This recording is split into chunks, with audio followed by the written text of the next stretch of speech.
Good morning and welcome. I'm Krista Peach from the American Arbitration Association. With me today, I have a couple standing committee members, Denise Fullerton, John Gores, and Suzanne Kavas.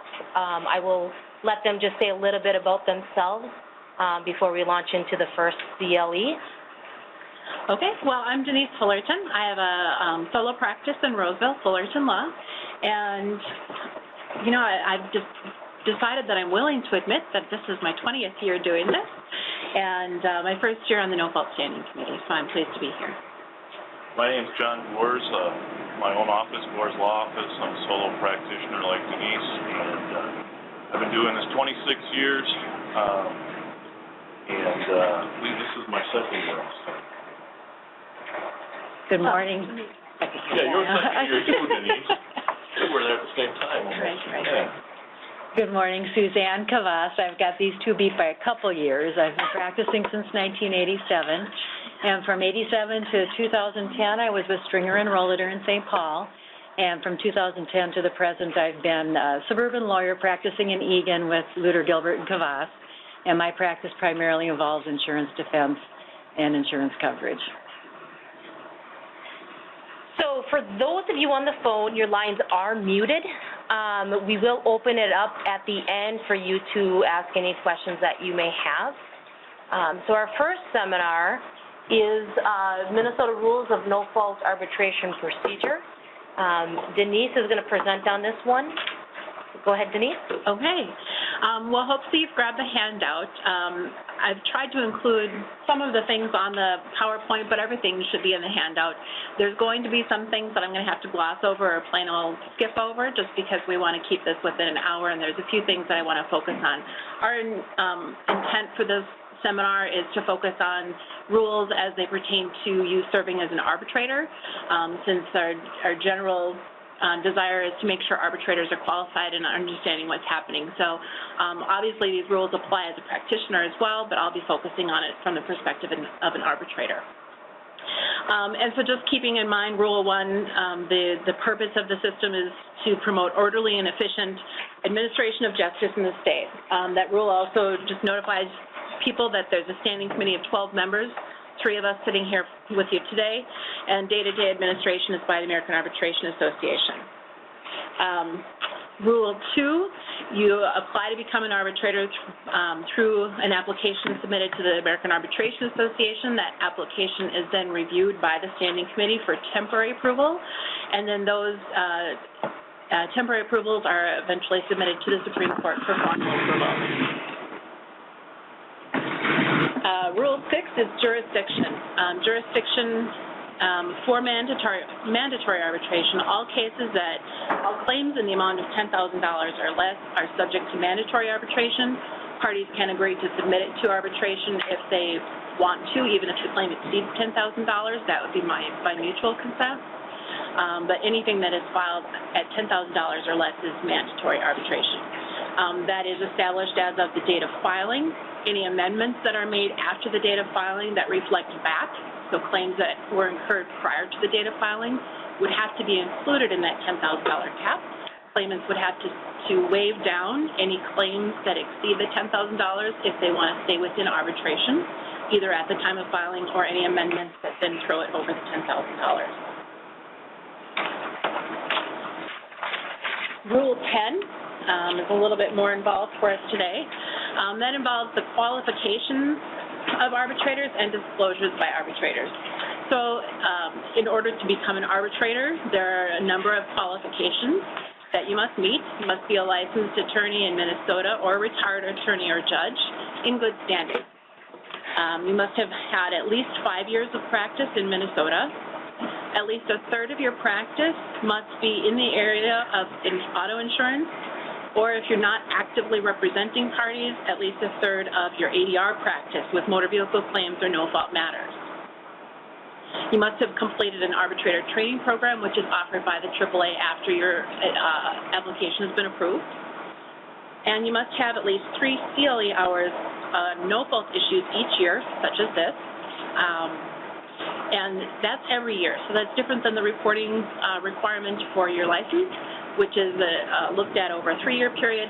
to maintain yourself as an arbitrator, you actually have to have 3 CLE credits on this topic every year, but that's why AAA has offered these types of seminars to allow you to get those more easily.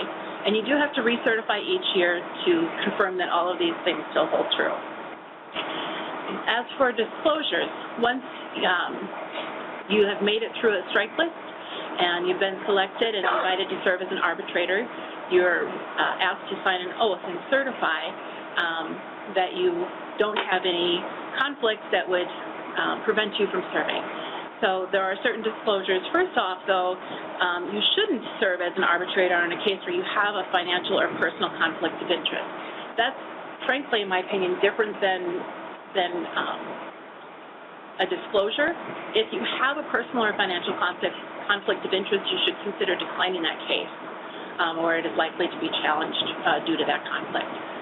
You aren't required to accept every case that is offered to you, so be wise about declining cases where it's inappropriate. Beyond that, though, once you've accepted a case, there are times that you want to make disclosures. The general overall rule is any circumstance that's likely to create a presumption or possibility of bias or conflict. So the rules include some examples, because I think in years ago it used to be that there were a lot of objections to arbitrators because, well, they're representing claimants against this insurance company who's the respondent in the case. And those objections were being filed time and again. So they have included some clarity in the rules to deal with those common objections. So those, for example, are there is no presumption of bias if an arbitrator or firm represents claimants against insurance companies, including the respondent. So that does not create an automatic bias. Where there might be where there is an automatic bias, a financial conflict is assumed if within the last year the arbitrator or firm was hired by the respondent to represent respondent or respondent's insured. So if the arbitrator being selected has been hired by the respondent firm, that is perceived automatically to be a financial conflict of interest.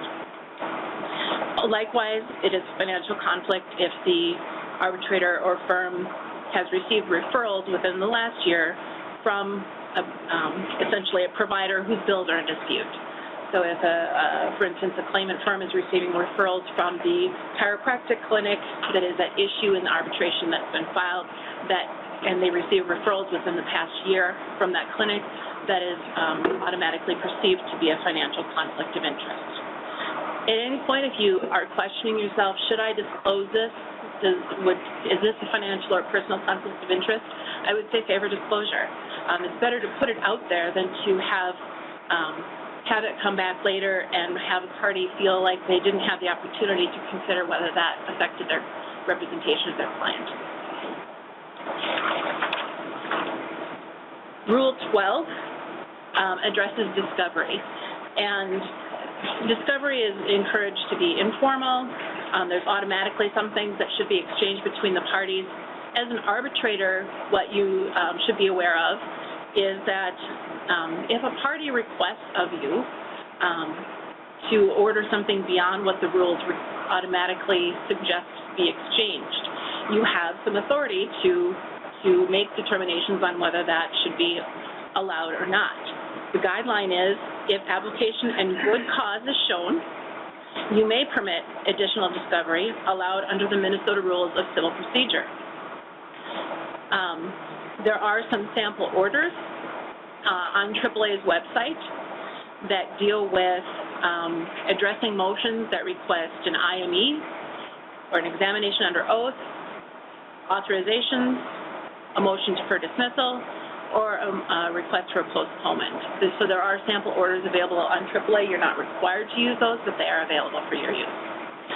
Also, if a party requests a medical, or the rule says that any medical examination that the respondent can establish good cause for must be completed within 90 days after the commencement of the case unless extended by the arbitrator for good cause. So when you're asked to rule on those kind of motions, just, again, look to the rule, what the requirements are. Good cause is in there a couple of times, but you really have the authority under the Minnesota Rules of Civil Procedure to allow things that seem, in your judgment, to be reasonable. Rule 13 allows parties to withdraw. The reason I have this included is simply to make you aware that if a party withdraws their claim and then later refiles, you're likely to see that case back again because it would get assigned to the same arbitrator. Rule 14 is regarding the date, time, and place of arbitration. The reason I point this one out is, typically we see the calendars come from AAA.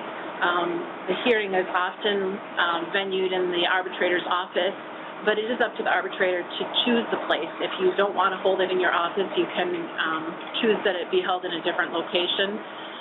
But the other thing to note is that you can notify AAA that you'd like to be a traveling arbitrator so that you don't have to serve only in your essentially home district where your office is located. I'm in Ramsey County, so I'm essentially most often on cases that are involving claimants in Ramsey County.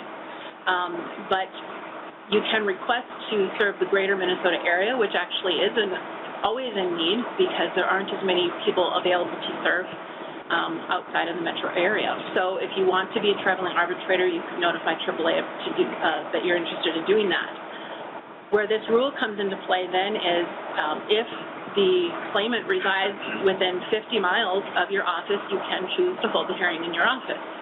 If you prefer to travel to a place that's closer to them, obviously I'm sure they'd appreciate that, but that is up to you as long as it's within 50 miles. If the claimant resides greater than 50 miles from your office and you're serving as a traveling arbitrator, then it would be held someplace within 50 miles of the claimant's residence. Rule 15, postponement. Parties can agree to a postponement, but if they have not agreed to it and somebody requests that you as an arbitrator make a ruling on that, you can, for good cause, postpone it. And if you feel that it's appropriate to assess the reschedule fee to a party other than who's requested it, you have the power to do that as well. Rule 17, stenographic record. If a party wants to request an audio or stenographic record be made of the hearing, they may do so. They have to arrange it themselves at their own expense, and they have to notify the opposing party within 24 hours prior to the hearing. It has to be, the notice has to be provided at least 24 hours in advance, and then it's not automatically the official record of the hearing unless the arbitrator declares it to be, which might be on their own declaration or might be at the request of a party to make that the official record. Rule 18, interpreters. Like stenographic recordings, if a party wants to have an interpreter there, they would arrange that and at their own expense. That does not have to be, no notice has to be provided of that in advance. But it does need to be somebody who is not a family member or a friend. It has to be somebody, they must be independent of the party's counsel and named representative. They must abide by the Code of Professional Responsibility for interpreters in the Minnesota State Court System. So you want to make sure that it's not that family friend or that it's not that family friend or family member or friend who is serving as often people who go along with to doctor's appointments, that kind of thing. You also, as an arbitrator, can put that interpreter under oath. When I first started doing this, I felt like I should be putting arbitrators under oath or interpreters under oath, but I wasn't really sure at the time what should I be asking them to swear to. So I've included in here some language that is pretty typical. That as far as if you look up what an interpreter is asked to swear to, it's that they will accurately and without bias interpret the witness's testimony. Denise, when I have interpreters, and I seem to get a lot of interpreters, I also give the interpreter a warning that if I see a side communication going on between them and the person they're interpreting for, that will probably not be a good situation for whoever they're interpreting for. And so they need to be sure to interpret verbatim what that conversation was, because, you know, we've all been doing this long enough to know that when there's an interpretation going on, and you see them communicating for a couple of minutes, and all of a sudden the answer comes back no, you know that's not a no. There's something else discussed. So that's my 2 cents on that. I'd say sometimes where the interpreter is an employee of the claimant's attorney, like a paralegal or like staff that have an interpreter on staff, and are there any rules and best practices? So what the rule says about it, the language of the rule is that interpreters must be independent of the parties, counsel, and named representatives. So I guess what I would say to that is, if nobody objects, and as an arbitrator you don't feel concerned and don't choose to make an issue of it, and the parties aren't objecting, you can proceed. The rule, though, would suggest that that wouldn't be appropriate. One of the rules later says that if a party proceeds knowing that a rule has been violated, and they proceed, it's viewed as a waiver of that rule. So parties could essentially say, look, I'm familiar with this attorney's office's interpreter and I'm comfortable with them, and let's go ahead. Then that would be allowed. So it's not something where you have to hard and fast always follow the rules precisely if the parties agree otherwise.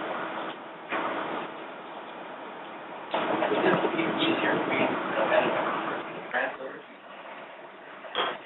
The question is, would it be easier if we had translators instead of interpreters? Because interpretation implies what it is that the person is saying in their native language. And interpretation can go on with the conversation goes on. Yeah, the question has to deal with whether are we really creating this problem ourselves by having this rule talk about interpreters instead of translators, whereas a translator we would expect to verbatim be translating word for word what is being exchanged, and as an interpreter really just trying to understand what message is trying to be conveyed and summarize or convey that with the meaning that is expected rather than verbatim. As the rule stands, it does address interpreters. I think that's a fair question, and that may be more drawn out of the rules of civil procedure, which talk about interpreters and the requirement to abide by the Code of Professional Responsibility for interpreters in the Minnesota court system. So I think it's a reflection of what we see in district courts, but certainly a valid question. I might add that a lot of interpreters are certified by the court, and they have to go through a certification program and some type of testing as well. And a lot of the certified interpreters already know that you need to do a verbatim translation. And so I think we're just using the word interpreters just like the courts do, as Denise had pointed out. All right. Moving on then to Rule 19, attendance at a hearing. I've included this one because it's important to remember as an arbitrator that you can't issue an order or an award based on a default. If a party doesn't show, the opposing party who does show up is not automatically the prevailing party. You still have to base your decision on evidence presented. So it doesn't mean that you can only make a decision if both parties appear, but it does mean that you have to consider the evidence that's been presented. It can't simply be a default judgment. And so there's certainly, I've experienced times where only one side shows up and materials are presented, maybe with or without some oral commentary, and then the arbitrator issues a decision based on that.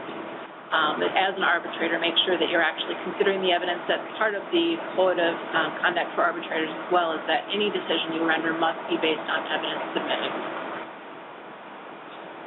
Rule 20 oath.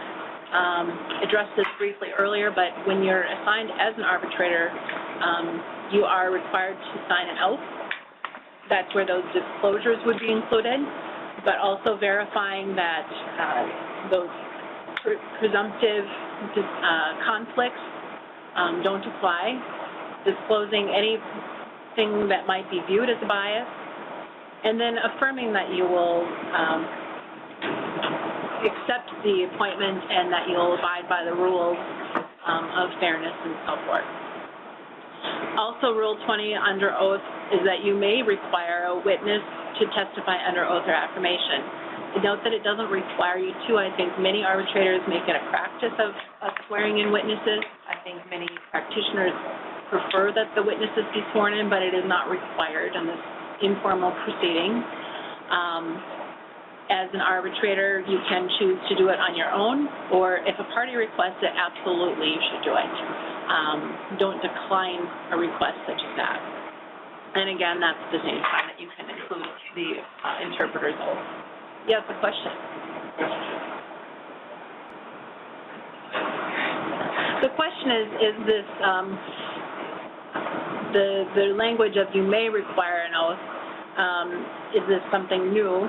Honestly, I can't speak to how old the language of this rule is, and it's always been my feeling, too, that witnesses be placed under oath. I think some of that is ingrained in our thinking that witnesses are under oath because you want them to feel some responsibility to telling the truth, and that's a formality that makes, offers some seriousness to the proceeding. So the concern that's raised here by Mr. Alberg is a situation where he chose not to serve as an arbitrator because the claimant was in a different state, sounds like Seattle or something similar, with using an interpreter, and didn't feel that requiring an oath over the phone where there's no assurance of veracity, that just raised a concern. And I guess what I would say is that we have to remember a couple of things. This is designed as an informal process. The level of informality is going to vary as to our comfort. Some people are very comfortable with a great deal of informality, and some really like to stick to a lot of formalities. When it comes down to it, as an arbitrator, if you feel like you are simply incapable of serving, and yet you cannot be neutral and unbiased, then that's something that should be raised. But also respect what the parties are agreeing to. If the parties have agreed to allow a claimant to attend by phone, then they have to also recognize that you're going to weigh the credibility of witnesses based on the information and how it's presented. And if you're unable to evaluate the credibility of a witness, that may influence the weight that you give that testimony. But the parties have agreed to submit it in that way. So, you know, if it's a matter of are they requesting you to decide whether that they should be allowed to do that, if a claimant is requesting it and the respondent is objecting to it, then as an arbitrator you can say, I don't feel like this is a way I can hold a hearing. Actually, as a defense counsel, representing parties when that happens, where there's either an absence of a party, I can object, but it's up to the arbitrator because the rules allow the arbitration to go forward in the absence of a party. So, to me, in that situation, I argue the credibility, the weight of the evidence. Then, if the claimant's not showing up. Well, I can tell you that I do a fair amount of arbitrating. I'm on the traveling list, and I go throughout the state. And the issue of doing it by telephone comes up quite often, or some other electronic means. And I'm sure somebody's here on the phone is aware of my order saying, no, you're going to show up to the hearing when there's an objection. Because there was one case that we had where people were actually being subpoenaed to the hearing. And one of the parties didn't want to attend in person but by phone. I, in that case, directed everybody's going to be there because we're going to have witnesses. And I think under Rule 19 and 21, you've got the authority to do that. The problem becomes is if somebody doesn't object, what do you do? My whole take on that situation is if they don't want to object and they want to do it by phone, all right, well, you know, that's their call. It raises some real problems in assessing the credibility of that witness. And that's exactly why, if I'm an arbitrator, I ask, why aren't they here? Can we reschedule so they can be here? Right. Give them all the opportunities to be there, because it is, that's the ideal situation that they're in. That's the purpose. This is the ball game. This is the show. We're here to see everybody and assess the credibility.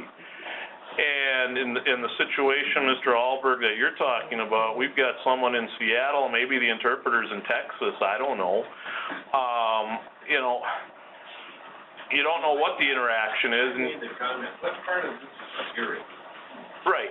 You know, That is such a there is an option that, you know, you could do it by Skype, I suppose, but the issue then becomes when I'm traveling, say, to Laverne, Minnesota, and I'm showing up at the courthouse because we can have the hearings at the courthouse in the outstate, and I get asked, well, can I do this by phone because one of the parties just doesn't want to be there. Well, okay, you want to do it by phone, then you better make the arrangements to have a phone and cell coverage or line coverage or computer coverage for me, because it's not my responsibility to do that. So. All right, well, to keep things moving along, and I'll just run ahead quick to tie in Rule 23 that will show up in a little bit, also does allow you to issue subpoenas. So we'll tie that back in a little bit. One question back there, is it? Okay. I just wanted to make one comment that in this state, there's court hearings that are regulated by phone. Like the law is always an ad judge, and the judge makes by phone and witnesses testify. And there's already set up to be more informed. But obviously on the other hand, hearings are regulated on the phone with oaths, with witnesses. And this is supposed to be more informal. I agree, in person it's totally, preference, but there are reasons.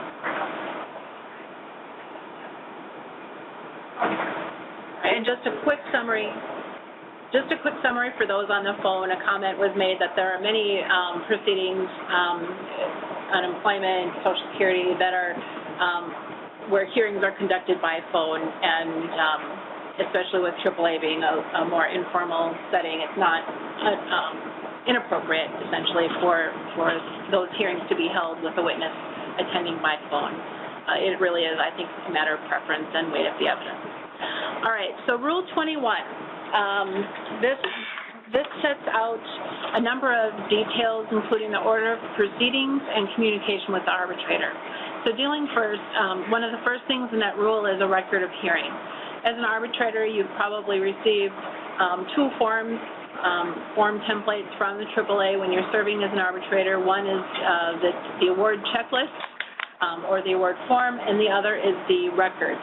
And there are some requirements that are asked of you as an arbitrator to record following a hearing. Whether parties were present, again, this would be in person or by phone, would be appropriate to note. What the amount of the claim is at the hearing, date, time, and place of the hearing, reporting the date, the time that it started, the time that it ended. If the hearing is being held open for any reason, you want to record that and also notify AAA of that.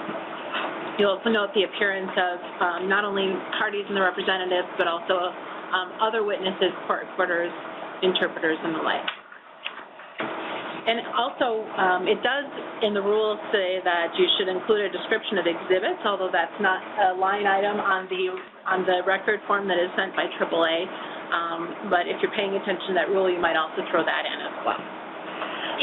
I would like to say it might be helpful, just because we actually recently had a conduct complaint come across, and there was some questions about when the person filed the complaint. The argument was that the arbitrator didn't make or made a decision that wasn't supported by the evidence, and the question was raised by the arbitrator, well, how do I prove that, that this person didn't actually submit, this additional evidence, or the evidence that she's giving as part of her complaint.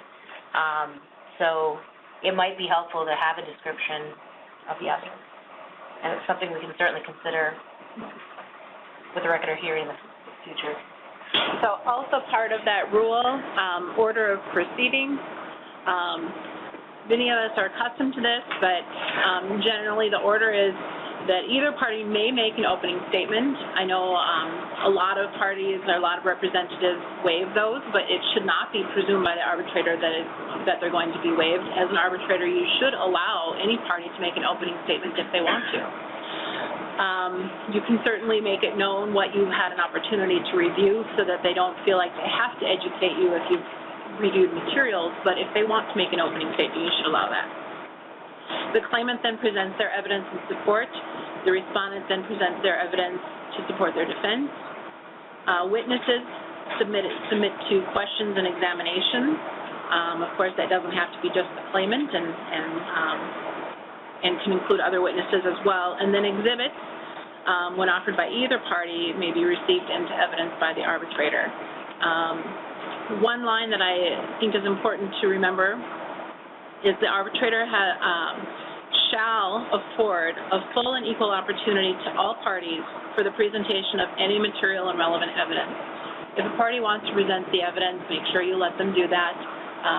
It's much better than having it go the other way. It takes a few extra minutes, sometimes more than a few extra minutes, but if that is their request, that you allow them an opportunity to present evidence, as long as it's relevant to the matter being decided, you should allow that. Moving on to then beyond the order of proceedings, communication with the arbitrator. Typically before a hearing, if a party has a request, for instance, for a motion, bring a motion to the arbitrator, that is submitted to the AAA, and they coordinate gathering all the responses before that's submitted to the arbitrator. If as an arbitrator you receive that request directly, you should essentially lob that back to AAA for them to handle and coordinate until all of the responses are in. They establish deadlines and so on, and you're not handling those logistics. Then the matter is presented to you as a whole for decision. There should be no other communication directly to you as an arbitrator by the parties except for administrative. If a party calls and asks to have a conference room we can use to meet before the hearing, that would certainly be appropriate. If they're forwarding to you materials, my preference is that I see that the other party is included when they submit materials to me. If I'm going to respond that I've received them, I am absolutely going to make sure that both parties are receiving my response. Yes, I've received the materials. If the opposing party was not copied on the original materials, I actually do a forward so that they're getting what I received the first time around. Just really avoiding anything that appears to be ex parte communications or inappropriate communications. Like I say, administrative communications are fine and appropriate. Anything beyond that should be coordinated through AAA until you get to the hearing. Of course, once you get to the hearing, it's all on you as an arbitrator, all those communications. But if post-hearing there's issues that you prefer to be coordinated through AAA, that would be appropriate as well. Typically, when we leave a record open, we're asking parties to submit materials directly to us. The record is still open at that point, and it would be appropriate for them to submit their post-hearing materials to you directly on whatever schedule you've set. But if, for instance, there's a post-hearing request for the record to be reopened before an award is issued, that should be coordinated through AAA and not directed to the arbitrator. So if you receive a direct request such as that, you should again involve the AAA to handle that. And do make sure you let the AAA know if you leave the record open, because we will assume that you have closed the record on the day of the hearing, and we begin tracking that 30-day period.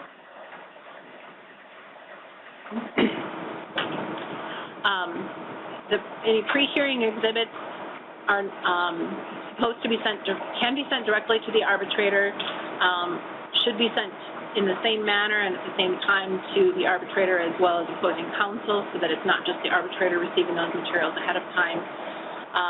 And the rule does say that the parties are encouraged to submit any pre-hearing exhibits at least 24 hours in advance.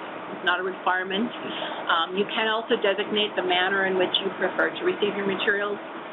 Again, that's a preference, and we don't require parties to comply with that. But you can designate your preference. So, for instance, I prefer to receive materials electronically by email, and that's included on the hearing notice by AAA. They include that on that hearing notice. If you haven't noticed that as a practitioner, it's something you can pay attention to. But remember, as an arbitrator, you can designate how you want to receive those. If you don't want to get them until the day of the hearing, you can say bring them with you to the hearing. That's your preference. And you should, we have changed that a little bit. So in the past, we've asked you as part of the calendar, at the bottom of the calendar, how do you want hearing material? Well, that is really changed now, is going to be changing with the online scheduling system.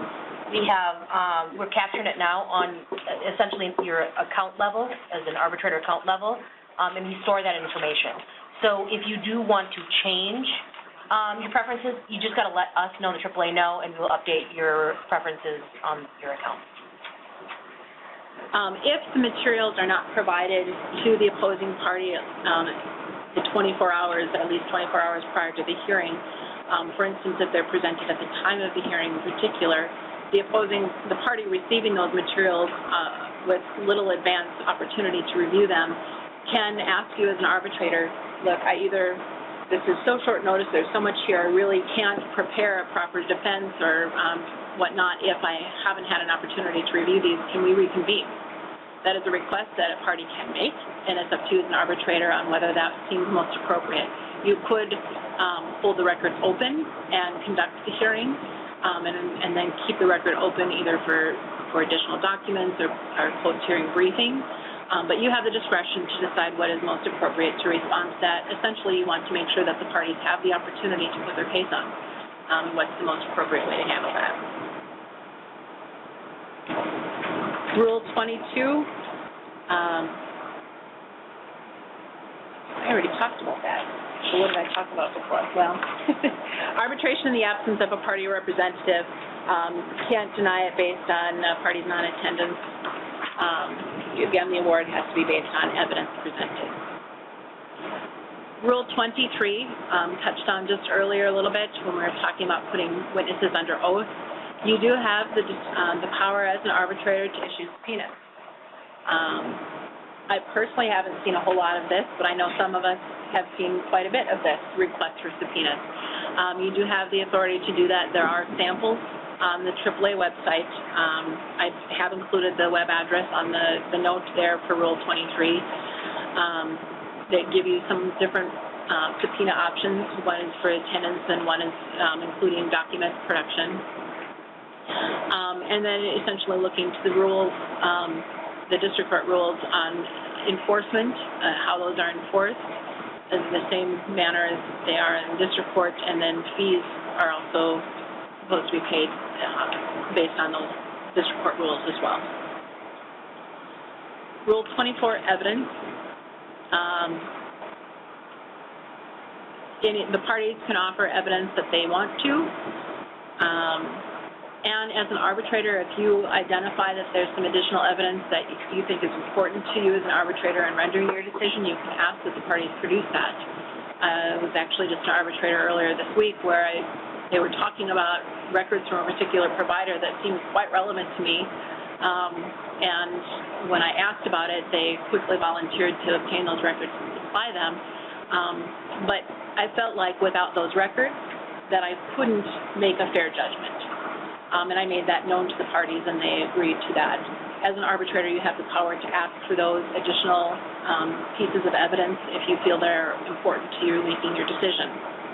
If the parties essentially respond to that and say, we don't want to get them, that can affect the way you make your decision as well, because without that, essentially, I would say, in that case, I would probably have decided it, assuming that the records were against, said the things that the parties didn't want me to know they said, something like that. Adverse inference, yeah. And then as an arbitrator, you're the judge of the relevancy and materiality of the evidence. Objections aren't, the rules talk about informality proceedings, and the typical rules of evidence of a district court don't apply. We don't need to follow those formalities of in a no-fault arbitration. But as an arbitrator, you certainly would consider any objections as to the weight of that you give that evidence.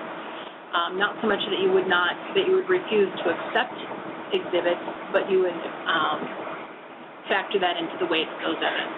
I think you do have the power to refuse, based on an objection, to refuse to accept certain exhibits, but again, that's the rules suggest that the informality is there, that you would simply apply the weight of the evidence to those issues. So the question, for the benefit of those on the phone, is that as an arbitrator, are you essentially required to, or should a claimant be required to submit a letter of reasonable necessity and relatedness in support of their claim? There's no requirement. As an arbitrator, if you feel that that's important, you can let that be known, but the rules don't require that. Is there sufficient evidence through the other documents that are presented through the testimony and persuasive argument to award the claim? Then if the evidence supports it, you should award it. If the evidence does not support it, then you deny it or whatever you need to do. But the language of the rules are that the award must be supported by the evidence. And the evidence must support that there's reasonable proof of the fact and amount of the loss. So is a report ideal? Yes, but if the records can provide the reasonable proof of the fact and amount of the loss, then it's properly in the no-fault world and can be considered by the arbitrator. But certainly it would go to the weight of the evidence that's presented. All right. Rule 25, close of hearing. I wanted to point out that this language says the arbitrator shall specifically inquire of all parties as to whether they have any further evidence. Don't close the hearing without making that inquiry. The rule says we have to. Make a point of that. Again, that goes to making sure the parties have an opportunity to submit all evidence that they want to. You can declare the hearing closed at that point, or if you, again, choose to leave the record open, then the record closes as of the date of the final date set for receipt of those post-hearing documents, and then the 30-day timeline to render your decision commences to run at the close of the hearing, whether it's the day of the hearing or the extension. If you're going to keep it open, again, notify AAA. Say, Denise, at recent new arbitrator training, it came up that what do you do if you have a party who is prolonging the proceedings like unduly, hours long? And my comment was, well, maybe let them know that, okay, we're going to close the hearing in another hour, or by, if it's an afternoon hearing, by 4 o'clock. Give them some time so they can then adjust. How would you suggest that situation be handled? It sounded like in the example that was given to me at that training, it was really an abusive amount of time that was being used. And I don't know by which side, but... yeah, and again, the rules wouldn't address that specifically, but I guess being that the rules are very clear about making sure the parties have an opportunity to present evidence, I would say I like your idea of saying you've got 1 more hour to put it on, and then leave the record open for however many days. If you really feel compelled to present additional evidence or argument, I'll give you this many days, then the other party has an opportunity to respond, and then we're done. If you feel that that's an appropriate measure, I wouldn't, if they're already abusing it, I would maybe even put a page limit on whatever they want to submit. I can see that getting really out of control. They're going to spend a whole week writing. But some means where you feel like that party's going to walk away and say, I did have the opportunity to put on the evidence that I felt I needed to. My perspective is the less constraints you put on people, the less likely you are to get a complaint. This is kind of where I come from. So I don't tell people how to put on their case. I don't tell them how to ask questions. Just do your thing. All right. Since we are getting low on time and we have to open the phone lines for questions, I want to breeze through these last few rules here. Rule 26, reopen the hearing. If before an award is rendered but after the record is closed, the arbitrator wants to reopen or a party requests for good cause that the matter be reopened, the record can be reopened or the hearing can be reopened prior to an award being issued. Rule 27, waiver of oral hearing. If parties basically say they want to submit on documents instead of attending an actual hearing, that can be arranged through the AAA. because it could be administrative, they could arrange that directly with you as the arbitrator as long as you keep it to administrative, but is preferable to have those arranged through AAA. But they can essentially agree that they're going to submit materials to you by X date, and then your 30 days begins to run as of the date those are due and submitted. Rule 28, extension of time. By mutual agreement, any deadline can be extended, including the time, it's by mutual agreement, including the time to render an award, by mutual agreement. But at the direction of AAA or the arbitrator, any deadline can be extended except for the time to issue an award. So only if the parties agree can that particular deadline be extended. Rule 30, time of award, again, it must be made within 30 days from the close of hearing. I guess I would just point out, be mindful of that. If you don't get to it right away, set yourself a reminder, put it on your calendar, put it on your to-do list, make sure that you don't let that 30 days tick by. AAA will certainly remind you, but it's better to just make sure you're taking care of that yourself. We also do encourage you not to tell the parties, I'll have it out in 3 days or 5 days, because then what's going to happen is on the third day, the fourth day, the fifth day, the sixth day, the seventh day, we're going to get parties asking where the award is. So. All right, Rule 31, form of award. AAA sends those forms out. You can use those. I create my own templates, but make sure it mimics the form that AAA uses. And it's nice to submit the record and the award as two separate documents. Rule 32, scope of the award. The arbitrator can grant any remedy or relief that is just and equitable as long as it's consistent with the No-Fault Act.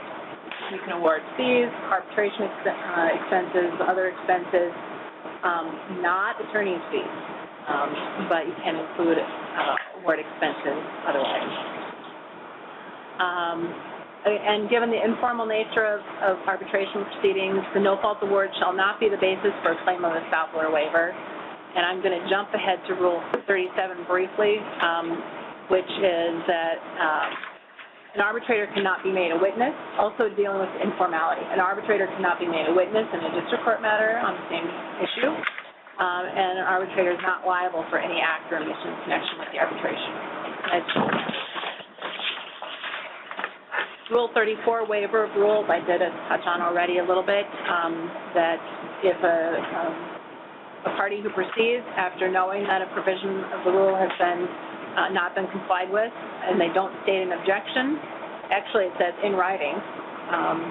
So it says that anybody who fails to state an objection in writing is deemed to have waived the right to object. I think obviously an exception will be made at the hearing itself if it comes up and the objection is made.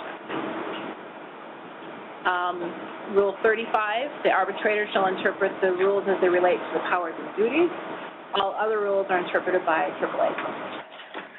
Rule 37,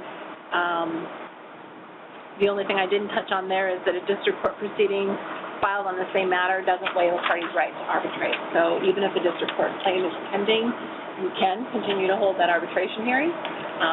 It would be at your discretion as to whether that seems appropriate or should be held pending district court resolution. Rule 38, I didn't include everything here, but what I wanted to touch on is that if within 20 days a request is made by a party to AAA, the arbitrator can modify or correct an award.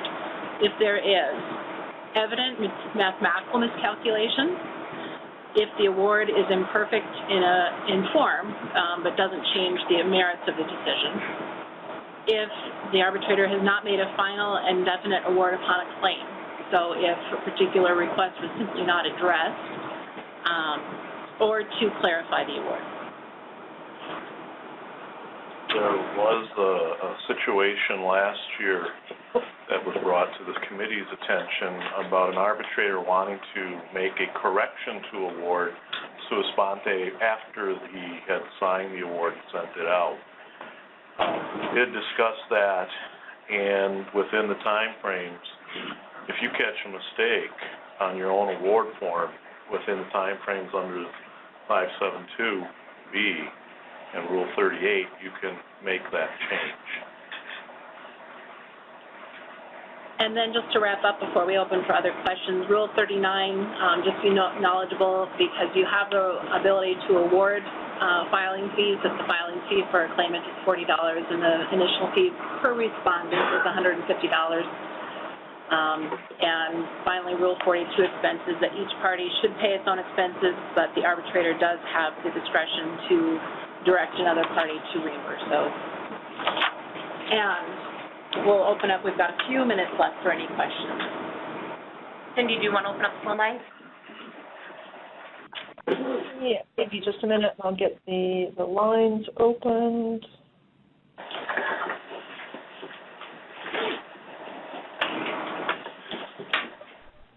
All the lines are now open. Are there any questions?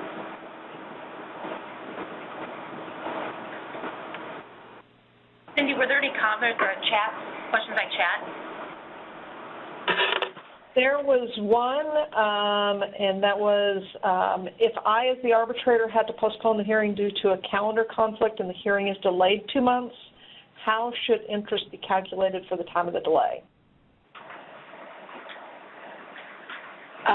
So as the arbitrator, I would think that if it's postponed at your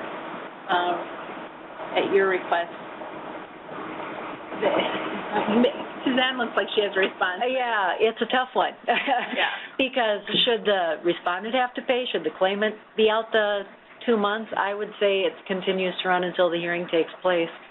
Yeah. Unless the postponement was agreed to and the parties agreed to cut off the interest calculations earlier. And there certainly are occasions where that happens, and I think the rules actually say that you must award interest pursuant to Minnesota No Fault Act, so unless the parties have agreed to toll interest, that is still something that should be awarded for any benefits that are awarded.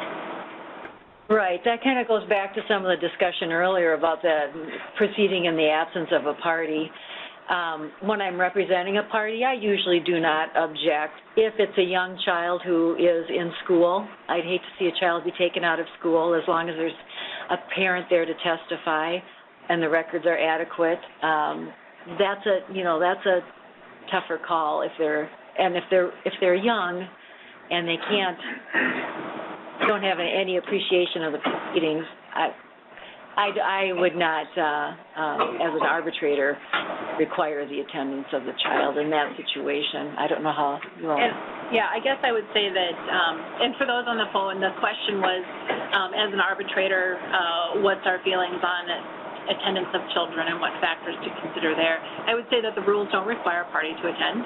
The rules actually account for the decision and, in the absence of a party. And I think it ties into the discussion we were having earlier about parties attending by phone, that it may go to your comfort as an arbitrator on whether you feel like you're able to consider the evidence. Also, the weight of the evidence that you apply to in the absence of a party, in the absence of a child, on the parent's testimony in lieu of the child's testimony, et cetera. I'm going to tell you that you are the bringer of the case if you're the claimant. And you've got to evaluate it and whether or not you believe you can meet your burdens of proof. If you believe you don't need the child for whatever reason, you think your medical evidence is strong, you think your parents are strong, that's your call. I gave up a long time ago telling lawyers how to present cases to me. It's just not worth it. But if you run into a situation where you have equivocal medical records or medical records that contradict what the parent is going to testify to, maybe you need to evaluate whether or not it's a better idea to bring the child in for whatever reason. Because, this is it. You're not going to get a second chance. That's kind of how I view it. And it's a judgment call on the claimant's attorney as to how to present that case. All right. I think we need to wrap up this hour of presentation. Yes. So we will take a 15-minute break here. For those of you who are on the phone, if you plan on attending the next seminar, you will need to log into the next seminar using the second link that I provided you. Otherwise, we will be back in 15 minutes.